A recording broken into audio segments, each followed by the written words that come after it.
There are several marbles in a box. If 20% of them are red and 25% of the rest are green, then what percent of the marbles in the box are green?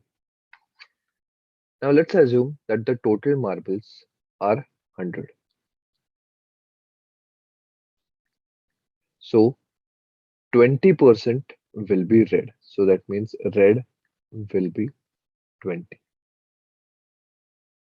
Now green are 25% of the rest.